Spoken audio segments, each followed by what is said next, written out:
First one is noun clause, second one is adjective clause, last one is adverb clause. समजले? Clause बघितली, क्लॉजचा अर्थ करतो तर गौण वाक्य असा अर्थ होतो. बरोबर. आता बघा नेमकं तुम्ही आपण क्लॉज बघितले तर क्लॉज बघण्या अगोदर तुम्हाला काय माहिती पाहिजे? अगोदर जे काइंड्स ऑफ सेंटेन्स आहे ते माहिती पाहिजे. म्हणजे आपण जर बाकी बघितलं एकूण 4 प्रकारचे सेंटेन्स असतात. कोणकोणते असतात? असरेटिव्ह असतो, imperative, assertive, last one is interrogative आणि एक्सक्लेमेटरी. समजले? एकूण 4 प्रकार असतात. पण when we learn about the clauses, you must know about the kinds of sentence. There are three types of sentence. तीन प्रकारचे वाक्य असतात. बघा, kinds of sentence for clause. Kinds of sentence. There are three types of sentence. First one is simple sentence. Simple म्हणजे कोणतं? साधं वाक्य. बघा यातच म्हटलं बघा सिंपल म्हणजे साधं. साधं वाक्य म्हणजे काय? फॉर एक्झाम्पल मी शिकवतो, साधं वाक्य आहे. बरोबर. मी जेवण करतो, साधं वाक्य आहे की नाही. I am eating, I am teaching, I am listening song. These are all the very simple sentence because it has a subject, verb and object. यामध्ये काय सब्जेक्ट, वर्ब आणि ऑब्जेक्ट असला पाहिजे. आता बघा सब्जेक्ट, वर्ब, ऑब्जेक्ट ज्या वाक्यामध्ये असतं त्यांना आपण सेंटेन्स म्हणणार आणि प्लस काय म्हणणार? क्लॉज. मी तुम्हाला काल सांगितलं होतं क्लॉज म्हणजेच काय सेंटेन्स आणि सेंटेन्स म्हणजे काय तर clause. It is a vice versa. बघा तीन प्रकार असतात. Simple sentence, compound sentence, last one is complex sentence. त्यामध्ये जे पहिले सेंटेन्स आहे ते बघू आपण. सिंपल सेंटेन्स म्हणजे साधं वाक्य. डेफिनेशन दिली मराठीमध्ये ती बघूया. ज्या वाक्यात एकमेव क्लॉज, काय म्हटलं ठिकाणी, ज्या वाक्यामध्ये एकमेव क्लॉज म्हणजेच काय एमसीएल. एमसीएल तुम्हाला प्रत्येकाला माहिती आहे. एमसीएल म्हणजे काय तर मेन क्लॉज म्हणजेच काय प्रिन्सिपल क्लॉज म्हणजेच काय इंडिपेंडेंट क्लॉज. बरोबर. त्याला म्हणतो आपण मेन क्लॉज. आणि तो नेहमी कुठे असतो? वाक्याच्या स्टार्टिंगला असतो. आणि काय वेळेस जे ॲडवर्ब क्लॉज आहे तो तो शेवटी बनू शकतो. त्याला आपण सिंपल सेंटेन्स म्हणणार. म्हणजे काय की ज्या वाक्यामध्ये एकमेव क्लॉज म्हणजे एमसीएल म्हणजेच काय एसव्हीओ पॅटर्न असेल त्या सेंटेन्सला म्हणतो आपण सिंपल सेंटेन्स. सिंपल म्हणजे कोणतं? साधं वाक्य. बरोबर. म्हणजे ज्या वाक्यात एकच सब्जेक्ट करता, एकच सब्जेक्ट. सब्जेक्ट म्हणजे कोण? तर करता. हे लक्षात ठेवा. सब्जेक्टचा अर्थ काय होतो? करता असा अर्थ होतो. व एकच प्रेडिकेट म्हणजे काय? वर्ब. तुम्हाला बघा 7वीला आणि 8वीला अंडरलाईन द प्रेडिकेट असं दिलेलं असतं. काय असतं की एखादं सेंटेन्स असतं आणि काय करतात ते म्हणतात की अंडरलाईन द प्रेडिकेट. मग वाक्याला सब्जेक्ट सोडून द्यायचा, जे काय उरलं असेल फॉर एक्झाम्पल हेल्पिंग वर्ब तिथून डायरेक्ट एंड पर्यंत त्याला अंडरलाईन करायची. ते तुमचं असं वाक्यातलं प्रेडिकेट. म्हणजे काय एका सेंटेन्समध्ये सब्जेक्ट असेल आणि प्रेडिकेट म्हणजे एखादं वर्ब असेल, क्रियापद असेल, त्याला सिंपल सेंटेन्स आपण असं म्हणतो. अशा वाक्याला कोणत्याही प्रकारचे कंजेशन नसते. कंजेशन तुम्हाला प्रत्येकाला माहिती आहे. There are two types of congestion. First one is coordinate, second one is subordinate. These are two conjunctions are very important in the grammar. But in the simple sentence, there is no conjunction used in this sentence. Simple sentence म्हणजे काय? साधं वाक्य. याचा pattern कसं प्रत्येकाला माहिती आहे. SVO subject, verb and object. Subject म्हणजे सब्जेक्ट म्हणजे करता, व्ही म्हणजे वर्ब, ओ म्हणजे ऑब्जेक्ट. किंवा वाक्यात काय असतं? फक्त सब्जेक्ट किंवा वर्ब असतो. समजले? त्याला म्हणतो आपण सिंपल सेंटेन्स म्हणजे साधं वाक्य. प्रत्येकाला समजलंय? लक्षात ठेवा मग. क्लॉज म्हणजेच एमसीएल. एमसीएल म्हणजे मेन क्लॉज म्हणजे प्रिन्सिपल क्लॉज म्हणजेच कोणता? Independent clause. सगळ्यांचा अर्थ एकच जो लक्षात ठेवा. काय सेंटेन्स दिले बघा. एमसीएल म्हणजे काय? मेन क्लॉजचे सेंटेन्स दिले. म्हणजे काय सिंपल सेंटेन्स काय सेंटेन्स आहे. For example here is the first example. It is very easy. Ramesh won the first prize. Ramesh won the first prize. म्हणजे काय? रमेशने पहिलं पारितोषिक जिंकले. बघा Pranab.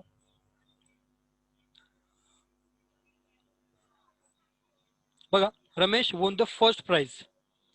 In this sentence we must break the sentence in proper because it is a part of speech. हे काय जे पार्ट ऑफ स्पीच ते आपण ब्रेक केले पाहिजे. First of all Ramesh is a subject. Won जिंकणे हे वाक्यातलं वर्ब आहे in past tense. Then ask the question to subject and verb. What Ramesh won? Rameshने काय जिंकलंय? The answer is given here. The first prize. The first prize is in the sentence. It is the object, or we can call it also do. Do means काय? Direct object. समजलंय? बघा subject आलेला आहे. नंतर वोन पासून पुढे हे असं वाक्यातलं predicate. In the sentence, in simple sentence, there is a one subject and remaining part it is a predicate. समजले? आपण असं ब्रेक करता येईल. सब्जेक्ट घेतला, वोन घेतलं आणि द फर्स्ट पाहिजे वाक्यातला ऑब्जेक्ट आहे. शेवटी फुल स्टॉप आला आहे. याचा अर्थ कोणत्या प्रकारचा सेंटेन्स आहे? It is a assertive sentence. Statement आहे. लक्षात ठेवा स्टेटमेंटचा अर्थ करतो विधान करणे. आणि त्या विधानामध्ये काय कोणत्या प्रकारचं कंडिशन आपण वापरत नाही. मग कोणतं सेंटेन्स आहे, असोरेटिव्ह आहे आणि सिम्पल सेंटेन्स आहे, त्याला आपण म्हणा सिम्पल सेंटेन्स. प्रत्येकाला समजलं सिम्पल सेंटेन्स कसं ओळखायचं आहे. आता हा एक प्रकारचा क्लॉज पण आहे. मी काय म्हटलं तर सेंटेन्स म्हणजेच काय, क्लॉज हे लक्षात ठेवा. Ramesh won the first prize, it is also clause, it is a main clause. We also know, we must know about the कोणत्या प्रकारचे कंजेशन असते. बघा या वाक्यामध्ये कोणत्या प्रकारचे कंजेशन ते वापरणे. कंजेशन तुम्हाला प्रत्येक माहिती आहे. कोणकोणते असतात, अँड ऑर बट, नंतर बिटवीन, नंतर देन दॅट. हे काय जे कंजेशन आहे इथं कोणत्या कंजेशन इथं वापरलेलं नाहीये. त्यामुळे कसं वाक्य आहे, सिम्पल सेंटेन्स आहे, साधं वाक्य. Second sentence, Dhoni made a century म्हणजे काय, धोनीने शतक केले किंवा बनवले. बरोबर, धोनी मेड सेंचुरी. वाक्यात कोणत्या प्रकारचे कंजेशन आहे ते वापरले नाही, त्यामुळे सिम्पल सेंटेन्स आहे. Nathu arrive next morning to sweep the step of the bank. बघा सेंटेन्स वाटतंय की खूप असं मोठा आहे, लांब लचक आहे, पण घाबरायची गरज नाही. हे पण कसं आहे, साधं वाक्य आहे. का, कोणत्या प्रकारचं जे कंजेक्शन आहे तिथे वापरलेलं नाहीये आणि साधं वाक्य आहे. काय म्हटलंय, Nathu arrive next morning to sweep the step of bank. Nattu काय, पुढच्या म्हणजे सकाळी तो आला कशा करता, टू स्वीप, स्वीप म्हणजे झाडणे, just step of the bank, बँकेच्या जे पायऱ्या आहे तो झाडाला त्या ठिकाणी आला. समजले. या वाक्याचं आपण दुसरं ग्रामर केलं, for example underline the infinitive, तो कोणता असणार आहे, टू स्वीप.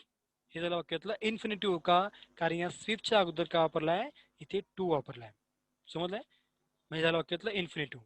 हे आपण बघितलं दुसरं ग्रामर. वाक्यातला आपण टेन्स बघितला, Nathu arrive next morning to sweep the step of bank. Arrived ED प्रत्यय वापरलाय म्हणजे वाक्यात पास्ट टेन्स आहे, सिम्पल पास्ट टेन्स आहे. ते समजलंय. वाक्यात कोणत्या प्रकारचे कंजेक्शन वापरले नाही, त्यामध्ये सिम्पल सेंटेन्स आहे. Next, Swami is talking to little kid. Kid म्हणजे किती, लहानसं मूल असं अर्थ घ्यायचे ते. Swami is a talking to little kid. वाक्यात न वापरलं कोणतं कंजेक्शन, सिम्पल सेंटेन्स आहे. I am playing cricket, present progressive tense आहे. There is no any conjunction use here, that is why it is a simple sentence. Next sentence is my father has gone to office, it is a present perfect tense because has is used here, and gone is a verb third form, that is why it is a present perfect tense. There is no condition used in this sentence, that is why it is a simple sentence. हे लक्षात ठेवा. No condition means simple sentence. यामध्ये कोणत्या प्रकारचा comma वगैरे जे punctuation mark आहे ते वापरले नसतात, हे लक्षात ठेवा. Seven sentence, good boys obey their parents. Good boys, जी चांगली मुलं असतात, ओबे, ओबे करणे म्हणजे काय, पालन करणे. आता बघा इथं ओबेला येस वापरलं नाही, त्याला कारण असं की गुड बॉईज अनेक वचन केले, that is why we never use verb yes or es prefix in this sentence, because good boys in the plural form. Good boys obey their parents, कोणतं वाक्य झालं मत आहे, कोणतं वाक्य आहे, सिम्पल सेंटेन्स आहे. कोणतं आहे, सिम्पल सेंटेन्स. प्रत्येकाला समजलं सिम्पल सेंटेन्स म्हणजे वाक्यात काय नसतं, मग कंजक्शन नसतं. Next sentence is very important and it is quite difficult for recognize. It is a compound sentence. Compound sentence म्हणजे काय, संयुक्त वाक्य. संयुक्त म्हणजे काय, बघा कंपाऊंड करणे. कंपाऊंड करणे म्हणजे काय, जोडणे. काय अर्थ घ्यायचा, कंपाऊंड म्हणजे जोडणे, दोन वाक्य जोडतात म्हणून त्याला म्हणतो आपण compound sentence. In this sentence in Marathi, ज्या वाक्यात दोन किंवा अधिक मेन क्लॉज असतात त्यास कंपाऊंड सेंटेन्स असं म्हणतात. म्हणजे एखाद्या सेंटेन्स मध्ये जर दोन क्लॉज आहेत, म्हणजे काय, दोन एमसीएल आहे, मेन मेन क्लॉज आहेत, आणि ते दोन जे एमसीएल आहे ते जोडलेले कशाने तरी कंडिशन जोडले, त्याला म्हणतो आपण कंपाऊंड सेंटेन्स. लक्षात ठेवा, कंपाऊंड म्हणजे जोडणे असा अर्थ घ्या, म्हणजे काय, संयुक्त करणे असा अर्थ घ्यायचा आहे. जे वाक्य दोन किंवा अधिक स्वयंपूर्ण क्लॉजनी बनलेले असते त्या वाक्यांना आपण कंपाऊंड सेंटेन्स असं म्हणतो. काय म्हटलंय, जे वाक्य दोन किंवा अधिक स्वयंपूर्ण क्लॉज, स्वयंपूर्ण म्हटलं म्हणजे काय, मिनिंगफुल सेंटेन्स. दोन्ही पण सेंटेन्स कसे असले, मिनिंगफुल असले पाहिजे आणि ते वाक्य जोडलेली केली पाहिजे कंजक्शनने, त्याला म्हणतो आपण कंपाऊंड सेंटेन्स. कंपाऊंड सेंटेन्सचा एक स्ट्रक्चर आहे, कसं असतं बघा ते. एमसीएल म्हणजे मेन क्लॉज म्हणजे प्रिन्सिपल क्लॉज, इंडिपेंडेंट क्लॉज लक्षात ठेवा. प्लस केलं इथे कोऑर्डिनेटर म्हणजे काय, कोऑर्डिनेट कंजक्शन, ते आपण खाली बघणार आहे. प्लस काय असतं, एमसीएल म्हणजे सेकंड क्लॉज असतो, आणि याला म्हणतो आपण कंपाऊंड सेंटेन्स. बघा अशा वाक्यात को आणि कंजक्शन ही वापरली जातात. ती कोणकोणती असतात मग, ऑर, नंतर and, but, not only but also, as well as, neither, neither neither or, either or, नंतर नायदर नॉर आणि सो अँड देअर फोर. समजले? यामध्ये ज्यांना ज्यांना मी अंडरलाईन करतोय, ज्यांना बोल्ड करतोय, ही पेपरला नेहमी विचारली जातात तुमच्या ग्रामर करता. म्हणजे फॉर एक्झाम्पल एखादं सेंटेन्स तुम्हाला विचारलं आणि त्यात विचारतात की हे सेंटेन्स आहे, तुम्हाला ते करायचं आहे नॉट ओन्ली बट ऑल्सो त्यात वापरायचं आहे, किंवा यूज ॲज वेल ॲज, किंवा use either or use neither nor. समजले? परीक्षेमध्ये तुम्हाला एक मार्काला हा भाग विचारतात.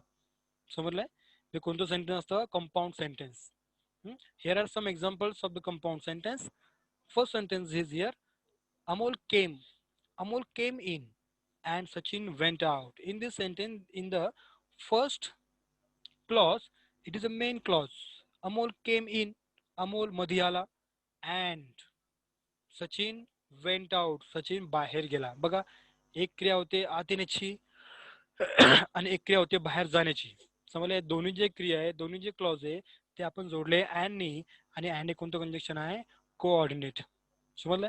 कारण दोन सेंटेन्सेस जोडते. In the sentence Amol came in. समजलंय? अमोल हे वाक्यातलं सब्जेक्ट आहे आणि केम इन हे वाक्यातलं वर्ब आहे. जेव्हा आपण क्लॉज तयार करतो तर क्लॉजमध्ये आपण एस व्ही ओ पॅटर्न किंवा एस व्ही असं पॅटर्न असतो. In second sentence Sachin is the subject and went out is a phrase, and phrase is also work as a verb. समजलंय? त्यामध्ये दोन जे सेंटेन्स आहे, दोन जे एमसीएल आहे, ते इथे अँडने जोडले, त्यामुळे हे वाक्य तयार झालेलं आहे कंपाऊंड सेंटेन्स. पुढे, give me your bad or you will die. Give me your bad or you will die. बघा इथे बॅड नाही पाहिजे ऍक्च्युली.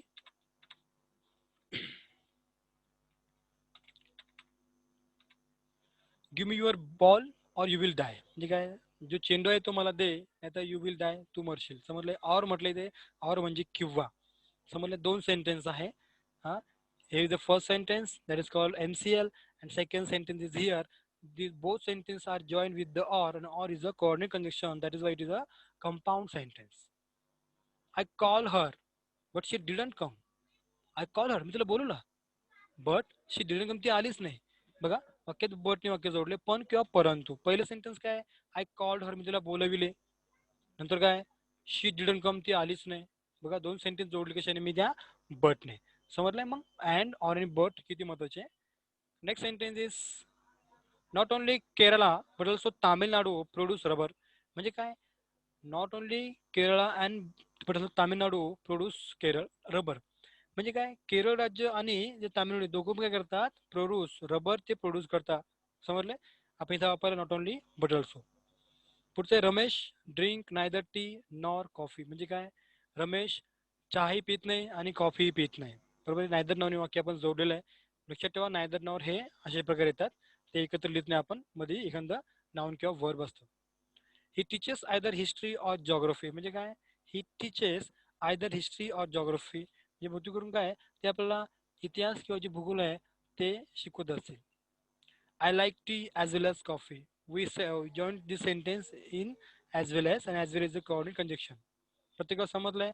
लक्षात ठेवा फक्त की जर कोऑर्डिनेट कंडिशन म्हटलं तर ही काही ज्यांना मी बोल्ड केलेलं आहे या कलर मध्ये, तर ही तुमची आली पाहिजे.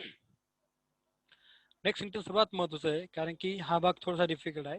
Complex sentence. कॉम्प्लेक्स म्हणजे गुंतागुंतीचे. बघा बघा, एखादं जे ऑपरेशन असतं ते कसं असतं? कॉम्प्लेक्स आहे. त्यामुळे doctor sed it is a complicated operation. कसं आहे? ते अतिशय गुंतागुंतीचं असं ऑपरेशन आहे, म्हणून त्याला म्हणतो आपण कॉम्प्लेक्स सेंटेन्स. म्हणजे मिश्र वाक्य. ज्या वाक्यात, बघा, ज्या वाक्यात एक किंवा अधिक मेन क्लॉज आणि इतर सब क्लॉजेस म्हणजे एससीएल असतात, त्याला कॉम्प्लेक्स सेंटेन्स म्हणतात. ज्या वाक्यात एक प्रिन्सिपल क्लॉज किंवा ज्या वाक्यात सुरुवातीला सब ऑर्डिनेट कंडिशन होते, त्या वाक्याला आपण कॉम्प्लेक्स सेंटेन्स असं म्हणतो. यात बघायचंय एमसीएल, एससीएल, नंतर एमसीएल असतं म्हणजे मेन क्लॉज असतो, आणि पुढे असतात सब ऑर्डिनेटर म्हणजेच काय? सब ऑर्डिनेट कंजक्शन. बरोबर? नंतर पुढे असतं एससीएल म्हणजे काय? सब ऑर्डिनेट क्लॉज. प्रत्येकाला माहिती आहे एससीएलचा अर्थ का? तो एससीएल म्हणजेच काय? तर सब ऑर्डिनेट क्लॉज म्हणजेच काय? डिपेंडंट क्लॉज, त्याला असंही म्हणतात. याला म्हणतो आपण कॉम्प्लेक्स सेंटेन्स. म्हणजे यामध्ये काय आलं पाहिजे? एक आला पाहिजे एमसीएल, पुढे आले पाहिजे सब ऑर्डिनेटर आले पाहिजे, आणि मध्ये आला पाहिजे एससीएल. समजलं? अशा वाक्यामध्ये काय वापरतात ते बघा आता. अशा वाक्यामध्ये सब ऑर्डिनरी कंजेशन कोणते असतात ते असतात WH वर्ड. तुम्हाला WH सगळी माहिती पाहिजे. For example what, which, when, where, how many, these are all the WH words. And next is because, that, if, as soon as, though, although, as, since, no sooner, hardly, when, these are all the subordinate conjunction. आता यामध्ये जी महत्वाची आहे त्यांना मी bold करतो. For example बघा, WH word हाही महत्वाचा असतो, दॅट महत्वाचा असतो. परीक्षेमध्ये हा जो भाग आहे हा तुम्हाला विचारतात नेहमी इथे. त्यानंतर no sooner than, and then last one is hardly when. ज्या भागांना बोल्ड केलंय हे भाग परीक्षेत विचारतात. फॉर एक्झाम्पल WH वर्ड प्रत्येकाला माहिती पाहिजे. दॅट विचारतात ॲज सून ॲज, दो म्हणजे जरी, आल्दो म्हणजे पण काय जरी. त्याचे आपण एक्झाम्पल खाली घेणार आहोत. ॲज, सिन्स तेव्हापासून, no sooner than, hardly Wien.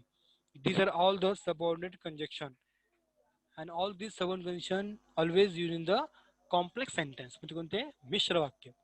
Here are some examples. काय एक्झाम्पल्स येतोय बघा. This is the hotel. This is the hotel that belong to me. म्हणजे काय? This is the hotel. हीच ती हॉटेल आहे. हेच ते हॉटेल आहे. That key belong to me. Belong to म्हणजे काय हे प्रत्येकाला माहिती पाहिजे. बिलॉंग टू म्हणजे काय, चा भाग असणे किंवा च्या मालकीचे असणे. म्हणजे हीच ती हॉटेल आहे की जी कोणाची आहे, माझ्या मालकीची आहे. बघा, दॅटने वाक्य जोडलेलं आहे. पण यामध्ये एकूण 2 क्लॉज आले. दिस इज द हॉटेल, हीच ती हॉटेल. पण जो वाक्याचा अर्थ आहे तो पूर्ण होत नाही. म्हणून काय की दिस इज हीच ती हॉटेल आहे की पुढचं वाक्य जो डिपेंड आहे. म्हणून काय हा कोणता सेंटेन्स आहे, कॉम्प्लेक्स सेंटेन्स आहे. Next sentence is here, if you study hard you will succeed. म्हणजे काय, जर तू अभ्यास चांगला केला यू विल सक्सीड, काय तुला यश मिळेल. बरोबर. इथे इफने वाक्य जोडलं. इफ म्हणजे जर, समजलं. तुम्ही असं वाक्य केलं you study hard comma you will succeed, वाक्याला काय अर्थ लागत नाही. त्यामुळे तुम्हाला जो इफ शब्द आहे हा तुम्हाला स्टार्टिंगला घ्यावाच लागतो. इफ यू स्टडी हार्ड इथे कॉमा द्यायचं लक्षात ठेवा, कारण की इफ यू स्टडी हार्ड थोडा पॉज असला पाहिजे. याचा अर्थ काय, पुढचा जो सेंटेन्स बाकी. हे सेंटेन्स सर्वात महत्वाचं आहे. परीक्षेमध्ये विचारतात अशा प्रकारे sentence. Although he is poor comma he is honest. बघा, हे हॉनेस्ट नाही वाचायचं आहे. काय वाचायचं आहे, ऑनेस्ट. काय वाचायचं ते, ऑनेस्ट. बघा, अल्दो म्हणजे जरी, अल्दो ही इज पुअर जरी तो गरीब आहे, कॉमा थोडा पॉज घेतला पाहिजे. अर्थ काय, अजून पुढचं सेंटेन्स बाकी आहे. समजलंय. मग ही इज द ऑनेस्ट, तो कसा आहे, प्रामाणिक आहे. जरी तो गरीब आहे पण तो कसा आहे, प्रामाणिक आहे. पुढे, when sugar is added to water comma sugar dissolve water. When sugar is added to water. When म्हणजे इथं अर्थ घ्यायचा आहे जेव्हा. जेव्हा जी साखर आहे तिच्या पाण्यात आपण ते ऍड करतो, मिसळतो, कॉमा शुगर डिझॉल्व. डिझॉल्व म्हणजे काय तर विरघळणे. समजले. डिझॉल्व म्हणजे काय तर विरघळणे. डिझॉल्व वॉटर काय होते, साखर ती पाण्यामध्ये विरघळते. बघा, इथं वेन वापरला आहे. वेन WH वर्ड आहे because starting with the WH word, that is it is call WH word. Next, we met a man who was very strong. We met a man who was very strong. आता बघा, असे बरेच sentence आपण काल बघितले होते. समजलंय. आता clause करायचं म्हटलं, we met a man. Met म्हणजे भेटलो. समजलंय. We met a man. आता अ मॅन हा वाक्यातला ऑब्जेक्ट आहे प्लस काय ते वाक्यातलं नाऊन आहे. या WH वर्डच्या अगोदर जर नाऊन आलं तर कोणता क्लॉज असतो, ऍडजेक्टिव्ह क्लॉज असतो. समजलं. हु वॉज व्हेरी स्ट्रॉंग, किती खूप स्ट्रॉंग होते. कोण होते, अ मॅन. त्यामुळे काय तुम्हाला या मॅनची माहिती मिळते. त्यामुळे वाक्यात कोणता क्लॉज आहे, ऍडजेक्टिव्ह क्लॉज आहे. समजले. म्हणून सेंटेन्स महत्वाचे, कॉम्प्लेक्स, की त्यामध्ये बरेचसे सेंटेन्स असे येत असतात. We met a man who was very strong. आवाज येतोय माझा गौरी तुझ्यापर्यंत. गौरी आवाज येतोय का. हो सर येतोय. हो बर, सर. आवाज ब्रेक होत नाही ना. नाही सर, क्लिअर येतोय. बरं बरं. We met a man who was very strong. समजलं. पुढे, many people consume packaged food because it has become a matter of convenience. बघा, सेंटेन्स थोडं लॉंग आहे पण very easy. Many man consume package food. Consume करणे म्हणजे काय, सेवन करणे. बघा कंझ्युमर मी ते येस प्रत्यय वापरले because many man is in a it is a third person but many man in a plural form. That is why we never use yes or yes suffix to the word. Many people consume सेवन करणे package food package म्हणजे काय बंदिस्त केलेलं अन्न म्हणजे काय जे package मध्ये असतं ना फॉर एक्झाम्पल वेपर्स बघा पॅक केलेले असतात हा कुरकुरे बघा पॅक केलेले असतात बरेचसे जे आता जे पीठ वगैरे असतं बघा हे की नाही सम्राटचं पीठ हे की नाही ते कसं पॅक केलेलं असतं बरेचसे पॅकेज जे फूड आहे ते लोक कन्झ्युम करतात कन्झ्युम करणे म्हणजे सेवन करणं पॅकेज फूड बघा पुढे म्हटलंय because it has become a matter of convenience कन्व्हिनियन्सचा अर्थ होतो सोयीचे त्यांना ते सोयीचं वाटते म्हणून आता बघा बिकॉज वापरलाय बिकॉज म्हटलं तुम्हाला क्लिक झालं पाहिजे की बिकॉज म्हणजे कारण मी तर कोणता क्लॉज आहे ऍडवर्ब क्लॉज ऑफ रिझन कोणता क्लॉज आहे थर्ड क्लॉज आहे कोणता ऍडवर्ब क्लॉज ऑफ रिझन म्हणून इथे आपण because it has become a matter of convenience कोणतं सेंटेन्स बघतो आपण सगळे कॉम्प्लेक्स सेंटेन्स आहे यामध्ये आपण बिकॉज झालं डब्ल्यूएच वर्ड झाले इफ अनलेस हे शब्द इथे वापरणार आहोत पुढे come with me if you like माझ्यासोबत ये जर तुला आवडलं तर समजलं जर तुला आवडलं तर माझ्यासोबत ये समजलं हे वाक्य आपण इफने जोडलेलं आहे बघा इफ आपण स्टार्टला पण येतो आणि मध्ये पण वापरू शकतो एक हे सेंटेन्स झालं आपल्याला complex sentence next when it dark full stop we stop our play when it was dark म्हणजे काय जेव्हा अंधार पडला बघा इथे ऍक्च्युली काय पाहिजे कॉमा पाहिजे फुल स्टॉप नाही पाहिजे वी स्टॉप अवर प्ले हे सेंटेन्स महत्वाचं आहे no sooner did the principal enter in the classroom then all the student stood up no sooner did the principal enter म्हणजे काय शाळेमध्ये त्या प्रिन्सिपलने वर्गामध्ये प्रिन्सिपलने एंट्री मारतच नाही लगेच काय झालंय all the student stood up सगळे विद्यार्थी उभे राहिले एक क्रिया होत नाही लगेच काय दुसरी क्रिया होते म्हणून काय आपण न सुनर हे आपण त्या ठिकाणी वापरणार आहे आणि कोणतं सेंटेन्स त्यात वेळे कॉम्प्लेक्स सेंटेन्स